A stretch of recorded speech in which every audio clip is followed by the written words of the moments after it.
जय हिंद दोस्तों, स्वागत है आप सभी को एक नए वीडियो में। आज की वीडियो में मैं प्रस्तुत करने जा रहा हूं आपके समक्ष unsung hero of Indian independence Virendranath Dattagupta, जिनको इन द ईयर ऑफ 1910 21 फरवरी 21 साल के उम्र में ब्रिटिश लोगों ने फांसी दिया था। तो आइए जानते हैं इस यंग मार्टियर की लाइफ स्टोरी। वीरेंद्रनाथ दत्तगुप्त के जब फांसी के आदेश कलकत्ता हाई कोर्ट में ऑलरेडी वहां के जज सुना चुके थे, उसके बाद उन्होंने वीरेंद्रनाथ दत्तगुप्त को पूछा, आपकी आखिरी ख्वाहिश क्या है? वीरेंद्रनाथ दत्तगुप्त हंसते हुए कहा कि मेरा आखिरी ख्वाहिश था भारत माता को स्वाधीन करना। वो तो हो नहीं पाया। मेरा दूसरा ख्वाहिश था कि भारत माता की स्वाधीन करते करते मैं शहीद हो जाऊं। मेरा एक ड्रीम तो पूरा होगी, अब मेरा कोई दूसरा ड्रीम नहीं है। फिर भी आप पूछ रहे तो मैं यही कहता हूं कि मेरा ड्रीम पूरा हो गया, क्यों ना मधुरेण समापयेत्, यानी हम जब खाना खत्म करते हैं एट लास्ट हम कुछ स्वीट्स लेते हैं या डिजर्ट लेते हैं, तो संस्कृत में इसको कहा जाता है मधुरेण समापयेत्। तो आप मुझे कुछ मिठाई खिला दीजिए। इस तरह की बात सुनकर कोर्ट रूम में जितना भी आदमी था सब हतचकित रह गए, जितना भी पुलिस सब स्तंभित रह गए। जज ने उसके बाद टॉन्ट मारकर उनको कहा, क्या खाना चाहते हो तुम? तो उन्होंने भी हंसकर जवाब दिया, रसगुल्ला, संदेश, कचौरी। ये था वीरेंद्रनाथ दत्तगुप्त का स्टेटमेंट, जो कि कुछ ही दिन बाद जिनका फांसी होने वाला था। तो आइए शुरू करते हैं उनकी छोटी सी life story. In the year of 1889 28 जून वीरेंद्रनाथ दत्तगुप्त का जन्म हुआ था ढाका की बिक्रमपुर में बालीगांव विलेज में। बचपन में ही उनका पिताजी उमाचरण का डेथ हो गया था और उनके माता बसंत कुमारी ने उनको लेकर इन द ईयर ऑफ 1908 जलपाईगुड़ी में आ गया था और जलपाईगुड़ी डिस्ट्रिक्ट स्कूल में उनको क्लास 9 में एडमिशन दिलाया गया। Jalpaiguri is a district in North Bengal और ढाका जो था वो था बांग्लादेश में, जो कि उस टाइम में कोई बांग्लादेश बोलकर कोई कंट्री था ही नहीं। उस टाइम में अनडिवाइडेड इंडिया था। उसके बाद इंडिया डिवाइड हुआ दो पार्ट में और वहां पे चला गया पाकिस्तान। बाद में पाकिस्तान डिवाइड हुआ और वहां से एक पार्ट बना बांग्लादेश। लेकिन ये सारा जो है ये सारा अनडिवाइडेड इंडिया था। इन द ईयर ऑफ 1908 क्लास 9 में वीरेंद्रनाथ दत्तगुप्त जलपाईगुड़ी डिस्ट्रिक्ट स्कूल में अपना पढ़ाई कर रहे थे। उसके बाद वो कलकत्ता में आए पढ़ने के लिए और वहां पे वो इंस्पायर हुआ विप्लवी कन्हैयालाल दत्त के शहीद होने के बाद, क्योंकि शहीद विप्लवी कन्हैयालाल दत्त अलीपुर बॉम्ब कंस्पिरेसी में भारत की विप्लवी लोगों की एक गद्दार था, उसका नाम था नरेन गोसाई।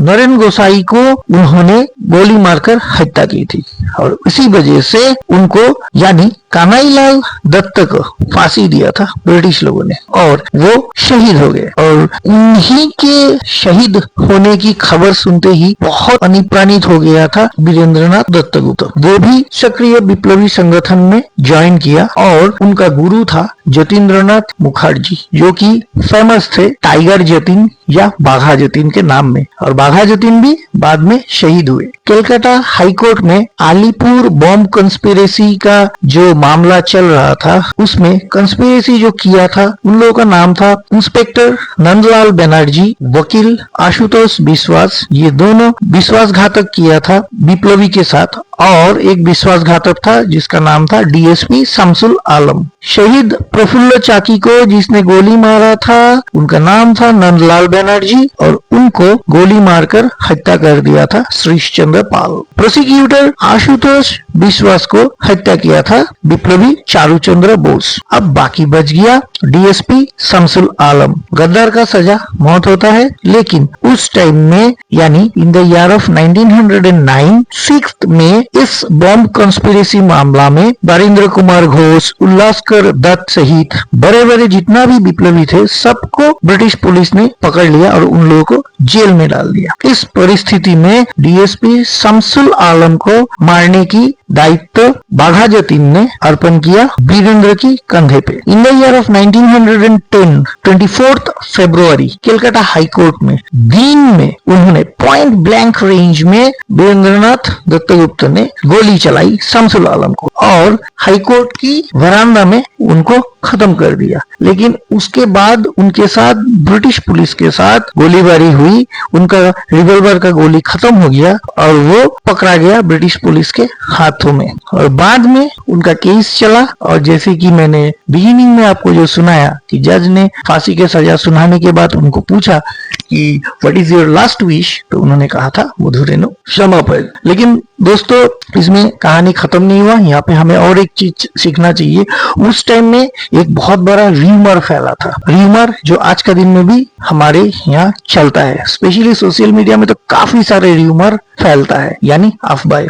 उस टाइम में ये अफवाह ब्रिटिश लोगों ने फैलाया था वीरेंद्रनाथ दत्तगुप्त शमसुल आलम को हत्या नहीं किया। उन लोगों ने क्या किया, फर्जी सिग्नेचर जतींद्रनाथ मुखर्जी यानी बाघा जतीन का फर्जी सिग्नेचर लेकर एक दस्तावेज बनाकर वीरेंद्रनाथ दत्तगुप्त को दिखाया और बोला विप्लवी के साथ ये कहानी चल रहा है कि आप मिस्टर वीरेंद्रनाथ दत्तगुप्त हमारे ब्रिटिश के साथ मिल गए और आपने शमसुल आलम को हत्या नहीं किया। शमसुल आलम को हत्या किया है सतीश सरकार नामक एक विप्लवी। और ब्रिटिश लोगों ने उनको पेपर इस तरह से दिखाया और डेली मतलब 2-3 दिन इस तरह से बार बार सुनाया कि आप एक विश्वासघाती है देश के लिए, आप कोई विप्लवी नहीं है। ये देश का आदमी लोग ऑलरेडी जान चुका है, इसीलिए आप एक काम कीजिए, आप हमारे साथ हो जाइए और जितना भी आपके दल के मेंबर है सबका नाम बताइए। लेकिन वीरेंद्रनाथ दत्तगुप्त ने उस झांसे में नहीं फंसा, लेकिन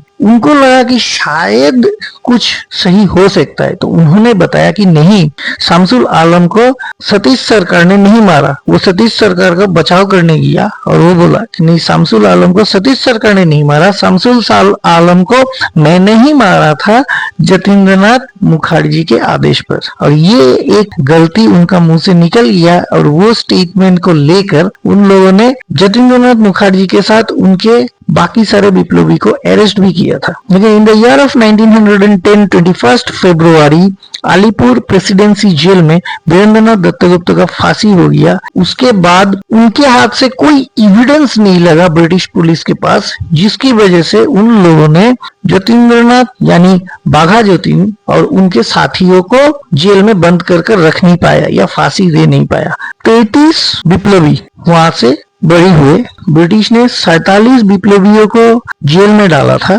और 33 विप्लवी के अगेंस्ट में कोई एविडेंस नहीं मिला, जिसमें से जतींद्रनाथ यानी बाघा जतीन भी एक थे, तो वो भी बरी हो गए। जतींद्रनाथ का नौकरी चली गई, बाद में वो फुल फ्लेजेड विप्लवी बन गया और जतींद्रनाथ मुखर्जी बाद में मर्टियर भी हुए। उनकी कहानी में बाद में आप लोगों को सुनाऊंगा, लेकिन अभी हम आज याद कर रहे हैं Virendranath Dattagupta, the unsung hero of Indian independence. उन लोगों ने अपना बलिदान दिया, इसीलिए आज हम स्वाधीन है। बंगाली में एक किताब है विप्लवी जतींद्रनाथ, जिसका राइटर है पृथ्वीन्द्रनाथ मुखोपाध्याय। अगर आपको मौका मिले आप वो किताब पढ़कर देखिएगा, आपको काफी सारे इंफॉर्मेशन टाइगर जतीन या बाघा जतीन और उनके विप्लवी साथियों के बारे में मालूम पड़े। आज की वीडियो को करते हैं समाप्त, यहीं पे मिलते हैं नेक्स्ट वीडियो में। तब तक के लिए जय हिंद, वंदे मातरम, भारत माता की जय।